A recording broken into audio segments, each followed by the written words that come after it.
Okay, in this video, we are going to be covering August 2022 Regents in Geometry, number 13 through 24. 13, we are given the endpoints of a line segment, and we are asked for the coordinates of point M so that it splits the given segment SC into a 1:2 ratio. This type of question is pretty much a guarantee to be on your Regents exam, just with different numbers. And I always suggest doing these graphically. So if you are given the question as multiple choice like you are here, in the back of your test booklet, you'll find scrap graph paper. It looks like this, although I've already gone ahead and plotted. But you just have to draw the axes in yourself, but definitely use the graph paper that's available to you. So I'm going to plot S and C. As you see, I've already done that here. And I need to split this into 3 equal parts. I know 3 parts because I am given a 1:2 ratio, and that's a total of 3. You could do this a little bit by eyeballing it. You could, of course, do it more mathematically, but I want to split this into 3 equal parts. So if I start with just eyeballing it, those look like 2 points I could plot, that I get 3 little segments that are congruent. If I want to do it more with slope, I can see that from S to C, we are going down 9 over 9. Cut that into thirds. Instead of down 9 over 9, let's go down 3 over 3, down 3 over 3, down 3 over 3. So you could use a slope or you could eyeball it.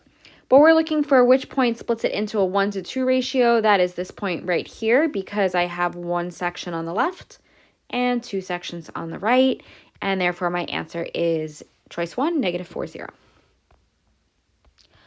All right, number 14, we are asked to find the area of rectangle WIND, and I could do this in a couple of ways. I could find the length of the base, find the length of the height, and multiply them, because area of a rectangle is base times height. But one strategy that I'd actually recommend a little bit more, because it works regardless of the shape that you're given. That method only works if it's a rectangle, but this works for any type of triangle or rhombus, whatever kind of shape they could throw at you, is to draw a box or rectangle around the given one. And then I'm going to just quickly take my highlighter in here, and I'm going to highlight all of the triangles that surround it. And what I'm going to do is I'm going to find the area of the big rectangle. I'm going to find the area of the surrounding pieces and subtract them. Okay, so I'll just number these rectangles just so it's easier for you to follow my work here. Area of a rectangle, if you forget the formula, go to your reference sheet in the back of your test booklet. It's base times height. So the base of this rectangle is 9. The height is 6, so 54. Now I'm going to find the area of triangle 1. It is 1/2 the base of 1, the height of 4, so 2. Area of triangle 2, 1/2 8 times 2, which is 8. And I can see here that this happens sometimes. Triangle 3 and triangle 1 appear to be congruent to one another, and if I calculate it, sure they are. And the same thing with 2 and 4.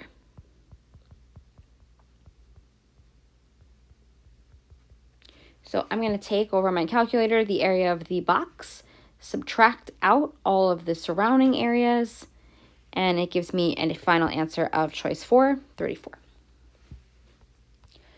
All right, 15, in parallelogram ABCD, AB bisects ABC. That means it's split into 2 congruent parts here. If A is 40, we're looking for the measure of angle BED. I really like angle problems like this on the Regents exams, because very often you could do process of elimination without really knowing all that much. This angle appears to be an obtuse angle, if we assume this is drawn accurately. An obtuse angle would mean choice 3 or 4 has to be correct. So I'm going to go ahead and cross out 1 and 2. Okay, and just like that, I have doubled my odds of getting this problem correct by just analyzing acute versus obtuse. All right, we will, of course, verify that it is obtuse mathematically, but just a quick strategy that often works. All right, in a parallelogram, opposite angles are congruent, so that makes C 40. Consecutive angles are supplementary. That makes D 140. That also makes B 140, but since it's bisected, let's split that 140 up, 70 and 70.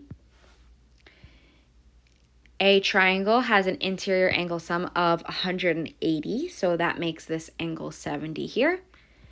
And this is a linear pair. They're on a straight line. Those are supplementary, and we get 110 degrees. 16, in right triangles ABC and RST, the hypotenuse AB is 4, hypotenuse RS is 16. If the triangles are similar, then 1 to 16 is the ratio of the. I don't really need to know the other side lengths here in order to figure this out. I notice that the ratio of the sides, in this case the hypotenuses, is 1 to 4. Because one's 4, one's 16, that reduces to a 1 to 4 ratio. I noticed that they're asking us about a 1 to 16 ratio though. So what I see here is that basically they have squared each piece of that initial ratio. And anytime you see that, that is going to be a question asking about the corresponding areas. One quick tip to remember that is when you are calculating area, if you remember, the units are always squared, right? Square units, inches squared, feet squared. So think about it in terms of this problem too. It's the ratio squared. All right, 17. Parallelogram is drawn. EF is drawn that it bisects DB at M. So I'm going to bisect DB. And we want to figure out what congruence method would prove triangle EMB is congruent to triangle FMD. Well, if I look at those two triangles, they certainly look congruent, but we want to figure out what methods. So let's see what we notice. I notice these vertical angles right here. I also notice these alternate interior angles. So here's a tip to look for alternate interior angles. It shows up in proofs sometimes. Look for a Z shape, okay? In order for this to work, you have to know that the top and bottom of the Z, or the left and right, depending if it's sideways, that they're parallel. I do know that here because it tells us the parallelogram. And the angles in the corner of that Z shape are congruent then. Those are alternate interior. Well, when I look at this, this looks like it's going to be angle side angle. Okay, so you might just jump to it being choice 1, or you might go and eliminate 2 and 4. Before you jump to choice 1 though, when you see one of these questions that says like only, I would really make sure you verify that that's true, okay?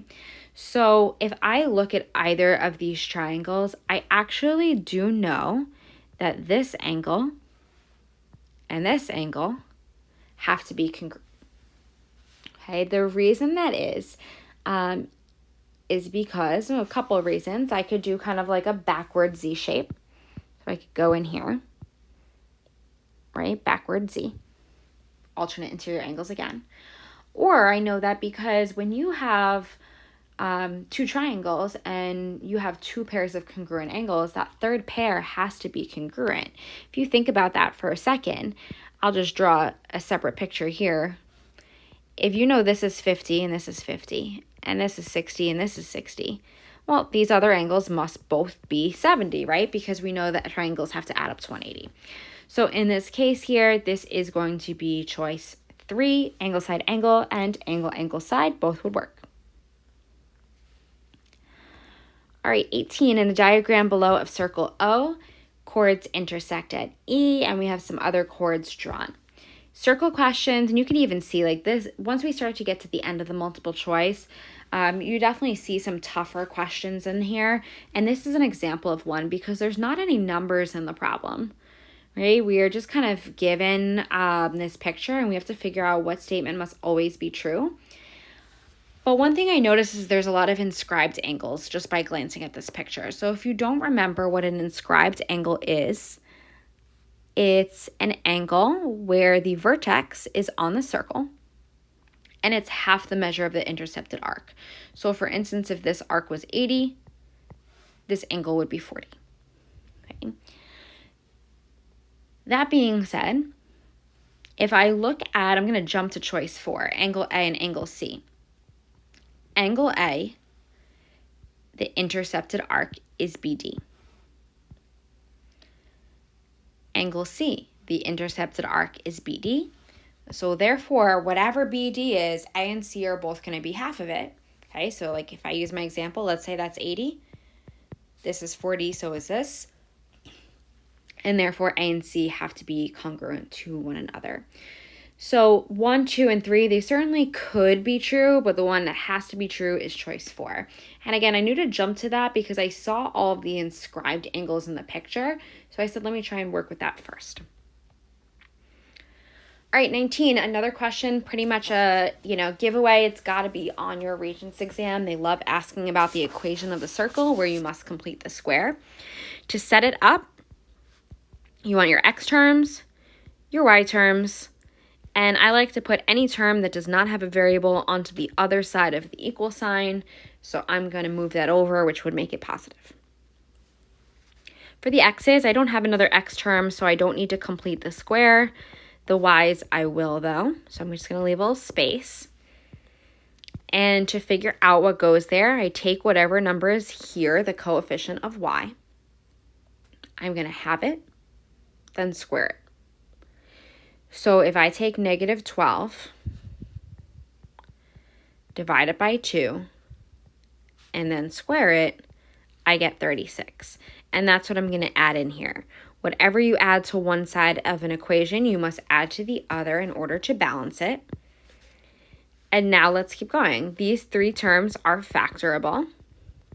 That's the purpose of completing the square, to make a trinomial that you can factor. Over on the right, I can just add.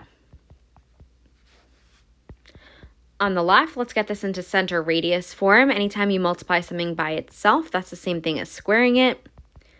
So here's our equation in center radius form. To get the center and the radius, you're going to take the opposite of the values here. That gives me 0, positive 6. To get the radius, you're going to take the square root of whatever's at the end. So if I do the square root of 56.25, I get 7.5, and that makes choice 1 my answer. Number 20, also a very hard question. When we were looking at this, we're given ABCD is a rectangle. BD is drawn.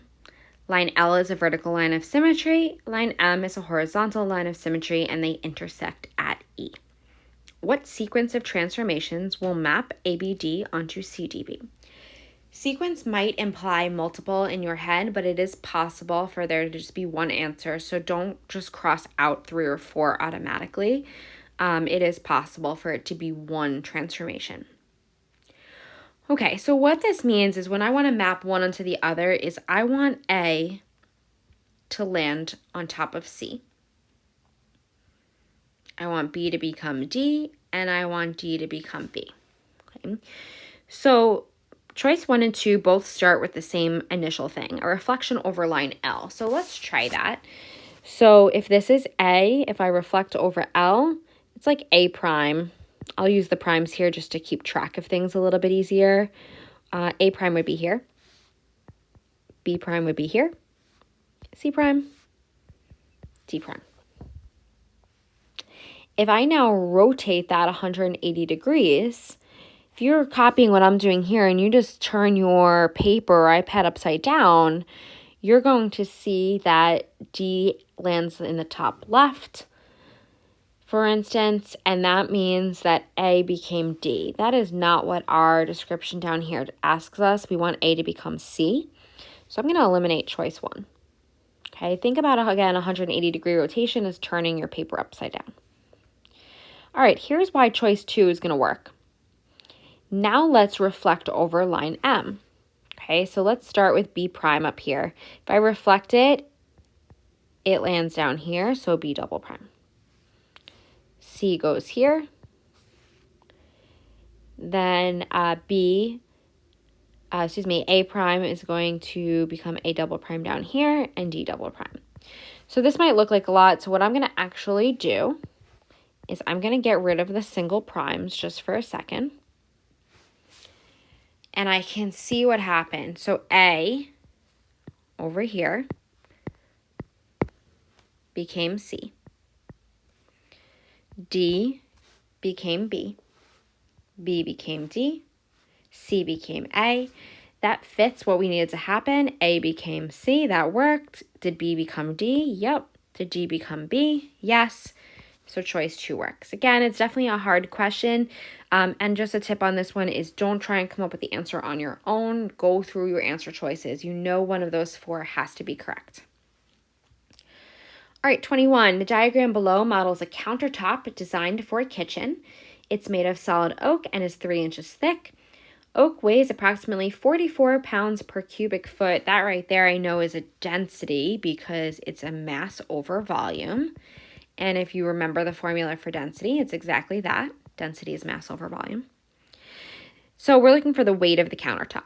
So this is a weird shape, right? Kind of like an L shape. So what I'm going to do is I'm going to break it into 2 smaller shapes.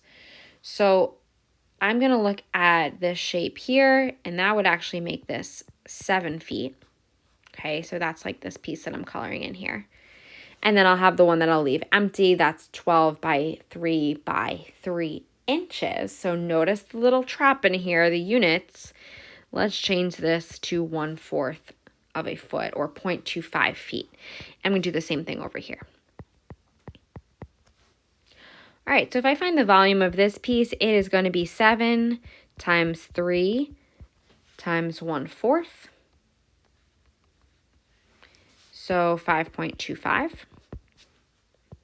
If I find the volume of this piece, it's going to be volume is 12 by 3 by 1/4.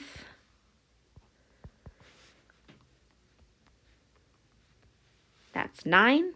So my total volume is going to be 14.25. All right, well, I'm not looking for the volume, though. I'm looking for the weight. So that's mass. Weight and mass are the same. So let's go to our density formula. Density is mass over volume. Okay, the density we were told is 44. The mass, we don't know. That's what we're looking for. But we just found the volume is 14.25. Whenever you're solving something like this, what I like to do is if I have a fraction on one side and not the other, is I like to put the one that's just a number over 1, the one that's an integer over 1, and then cross multiply. So 44 times 14.25 equals 627. I don't see that as an answer choice, but I notice that it says approximate weight, so that means it's going to be choice 1, 630 pounds. All right, 22. In the diagram below of ABC, we have TV intersects at T and V, and we know the angle of ATV. The measure of angle ATV is measure equal to the measure of angle ABC. That basically is telling us the triangles are similar because since A is in both of those triangles, it's congruent to itself, utilizing the reflexive property. Okay. All right, let's label this picture. AT is 4, BC is 18, TB is 5, AV is 6. What is the perimeter of quadrilateral TBVC? So I'm looking for all of these sides added up. So I notice I have 2 of the 4 sides so far, right? I have the 5 and the 18, so let's find another. So let's say I look for this side VC. Since I have basically what's called a side splitter here, 4 over 5 is equal to 6. Let's call this x here over x. Cross multiply, 4x is equal to 30, and x is 7.5. All right, to find the next piece here, okay, what I like to do is I like to look at the triangles itself.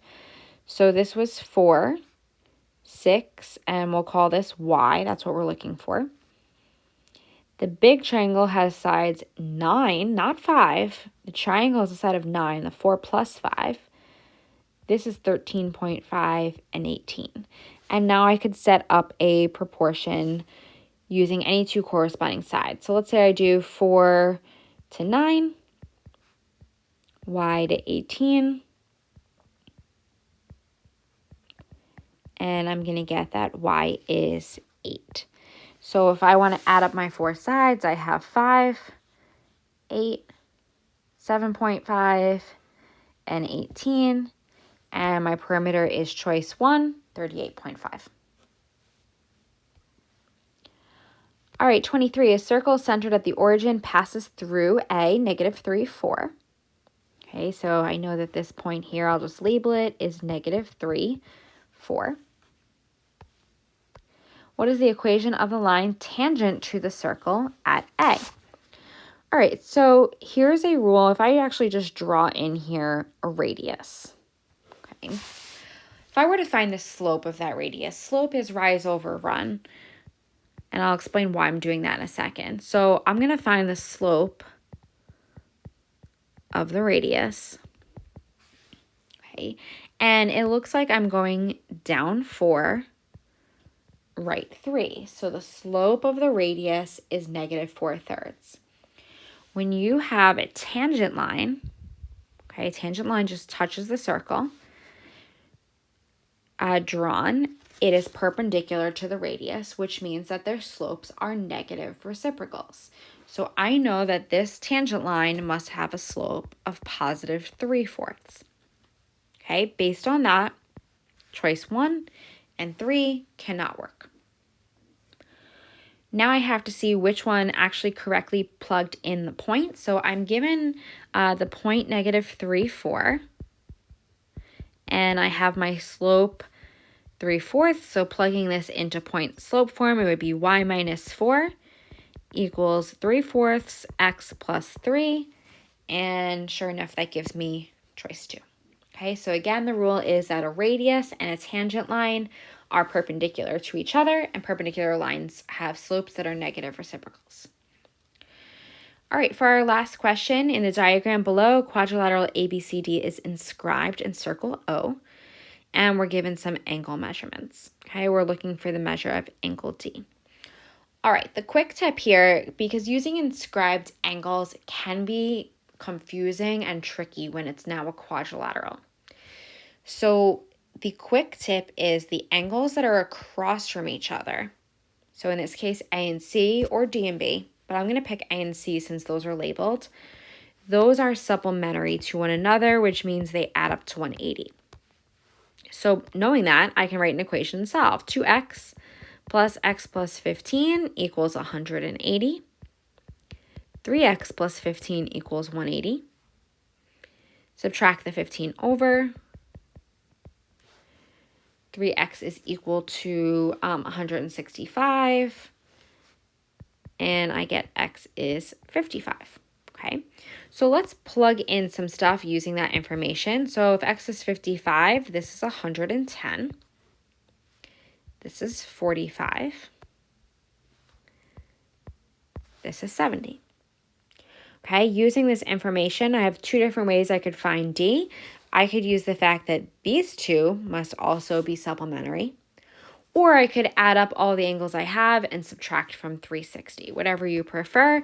But either way, you're going to get 135. Okay. If you remember earlier in this video, okay, let me scroll back for a second. It was question 15.